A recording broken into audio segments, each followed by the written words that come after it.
여러분 안녕하십니까. 천호산 맹약의 천호산입니다.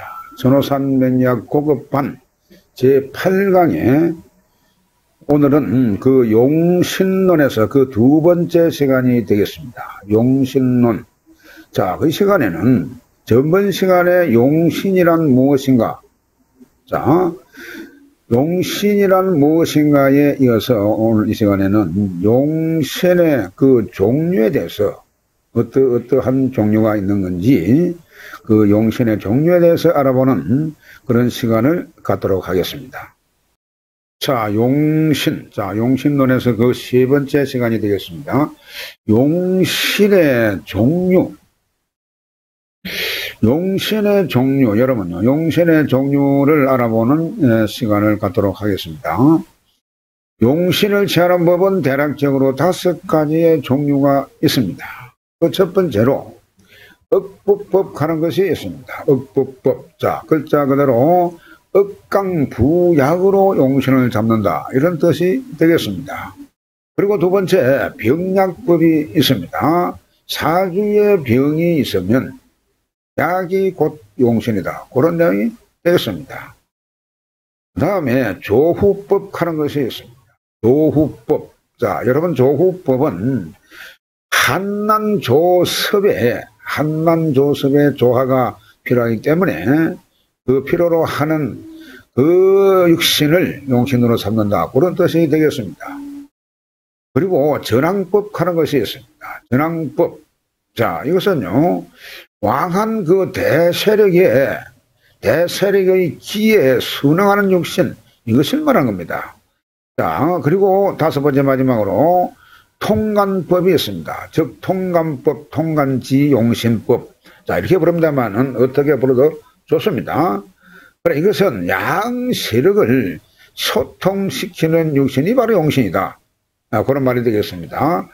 자, 그래서 하나씩 이 억법법, 용신법, 조후법, 전항법, 그리고 통간법, 이렇게 5가지로 나눌 수가 있는데 이것을 하나씩 알아보도록 하겠습니다. 자, 여러분, 용신의 종류에서 제일 먼저 억부법 하는 것이 제일 첫 번째로 말씀을 드렸습니다만은, 이 억부용신법은 그렇습니다. 억강부약법으로 용신을 잡는다는 뜻으로서 강자는 억제하고 약자는 생부하는 자가 용신이 되는 것을 말합니다. 즉, 일주가 강하면 일주를 극제하는 자가 용신이 되고, 반대로 일주가 약하게 되면은 생조하는 자가 용신이 된다. 자, 그런 내용입니다. 그 두 번째로 보겠습니다. 억부용신법에는 억제하는 법이 유리하여 관살로 제거하는 것과 식상으로 설기하는 법이 있는데, 이것을 억강법이라고 하고, 또 인성으로서 생부하는 것과 비겁으로서 조신하는 법이 있는데 이것을 부약법이라 한다.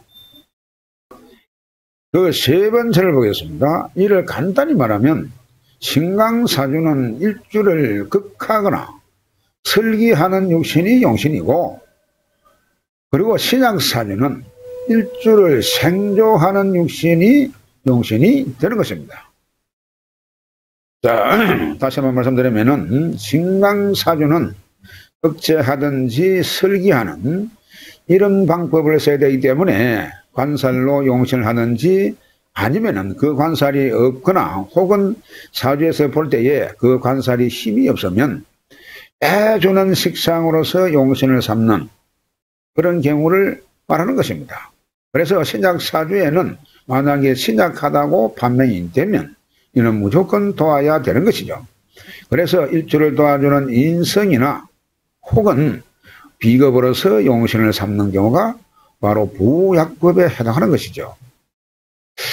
자, 억부법, 그 신강하다고 판단되는 경우를 말합니다. 지금 현재 이 두 가지의 법이 있습니다만은 신강하다고 판단되는 경우가 있고, 또한 신약하다고 판단되는 경우가 있습니다. 자, 그래서 먼저 보겠습니다. 그 첫 번째로 인성이 많아서 신강이 된 경우 재성용신을 우선한다.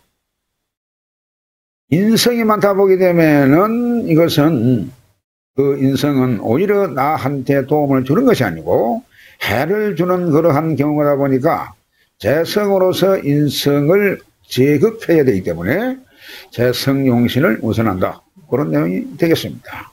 그리고 두 번째, 비겁이 많아서 신강이 된 경우가 있습니다. 이런 경우는 관살용신을 우선한다. 그런 내용입니다. 관살용신을 우선한다.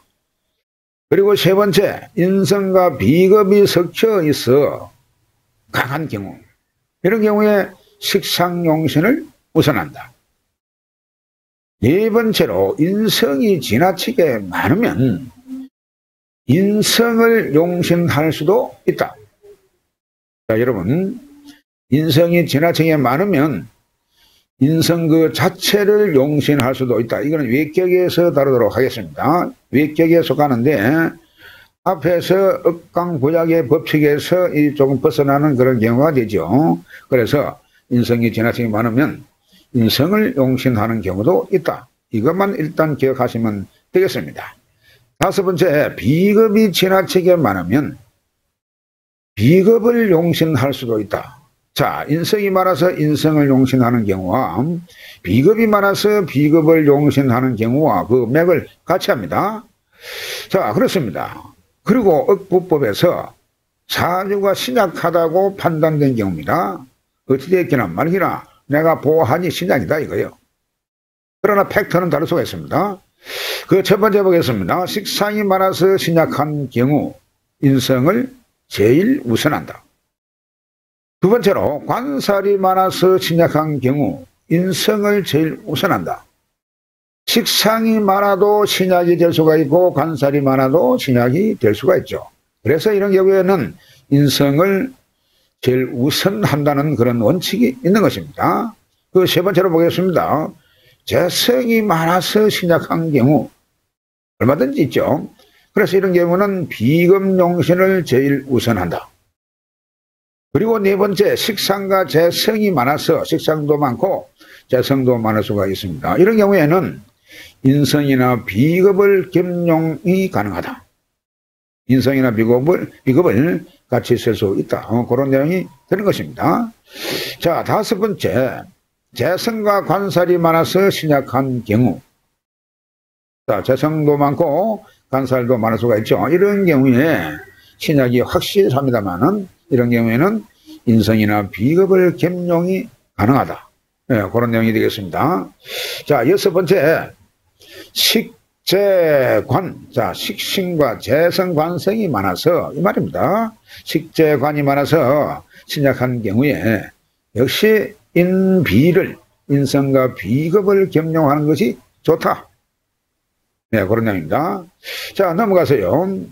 그 일곱 번째로 보겠습니다. 신약하다고 판단된 경우에 그 일곱 번째. 자, 식상, 재성관성이 너무 많은 경우 식재관용신이 될 수도 있다. 이것은 역시 외격에 속하는 그러한 경우가 되겠는데 사주가 식신, 재성, 관성이 많아가지고 나를 도는 인성이나 비겁이 없을 수가 있습니다. 왜냐하면 그런 경우에 그 식재관을 따라갈 수밖에 없는 그러한 상황이 되기 때문에 식재관 그 자체가 용신이 될 수가 있다. 그러한 내용이 되겠습니다. 그 여덟 번째 보겠습니다. 식상이 너무 태왕한 경우에 식상용신이 될 수가 있습니다. 식상이 너무 많아가지고 너무 약하니까 너무 많아서 그래서 이런 경우에 식상용신이 될 수가 있습니다. 그 9번에 재성이 너무 태왕한 경우 재성용신이 될 수도 있습니다. 이런 경우에는 억제가 불가하기 때문에 그 재성을 따라가는 그러한 경우가 되겠습니다. 역시 외격에 속하는 사주 구성이 되는 겁니다. 열 번째 보겠습니다. 열 번째, 관살이 너무 태왕한 경우. 자, 사주를 보니까 관살이 너무 많다는 겁니다. 이런 경우에 관살이 용신을 될 수가 있는 겁니다. 관살이 너무 태왕하니까 관살을 억제할 수도 없고 이걸 다른 방법이 없다는 겁니다. 그러면 그 관사를 따라갈 수밖에 없다. 그런 내용이 되겠습니다. 자, 다음 시간에도 용신론에 대해서 공부를 하도록 하겠습니다. 대단히 수고 많으셨습니다. 다음 시간에 뵙겠습니다.